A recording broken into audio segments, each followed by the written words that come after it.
Next 9 news में आपका बहुत बहुत स्वागत है। मैं हूं आपके साथ अबरारुल हक रहमान। बीते 2 साल पहले जिस तरीके से ज्योतिरादित्य सिंधिया ने कांग्रेस को अलविदा कह करके भारतीय जनता पार्टी का दामन थामा था, भारतीय जनता पार्टी में शामिल होने के बाद उनको जो उम्मीदें थी बीजेपी हाई कमान से, उन उम्मीदों पर उस समय तो बीजेपी खड़ी उतरती नजर आई, क्योंकि उनको मात्र कुछ महीनों के बाद ही केंद्रीय उड्डयन मंत्रालय उनके सुपुर्द कर दिया गया था।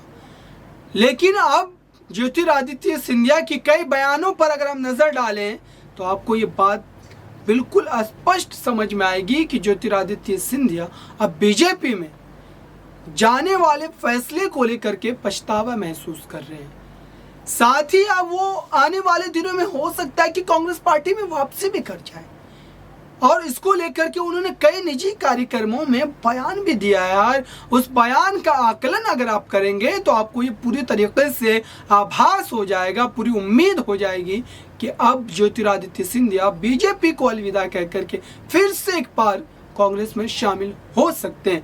ऐसा अनुमान आपको पूरी तरीके से लगता हुआ नजर आएगा।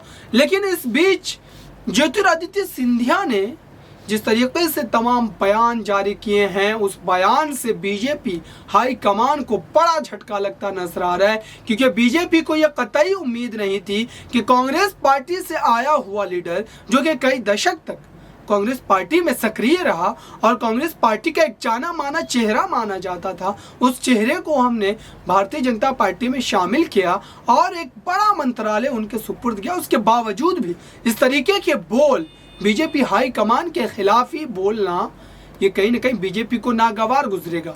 और हो सकता है कि ज्योतिरादित्य सिंधिया के फैसला सुनाने से पहले ही नितिन गडकरी की तरह जो है बीजेपी ज्योतिरादित्य सिंधिया के खिलाफ ही फैसला सुना दे। जब तक ज्योतिरादित्य सिंधिया बीजेपी को लेकर के मन बनाएंगे छोड़ने का या रहने का, उससे पहले ही कहीं ऐसा ना हो कि नितिन गडकरी या शिवराज सिंह चौहान की तरह ज्योतिरादित्य के खिलाफ बीजेपी हाई कमान ही कोई फैसला सुना दे।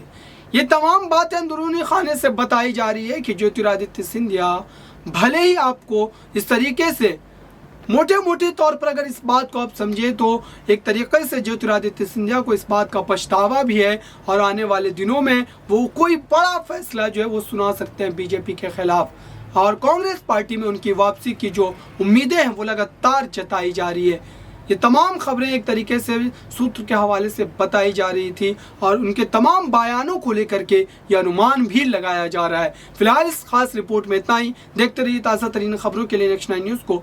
धन्यवाद।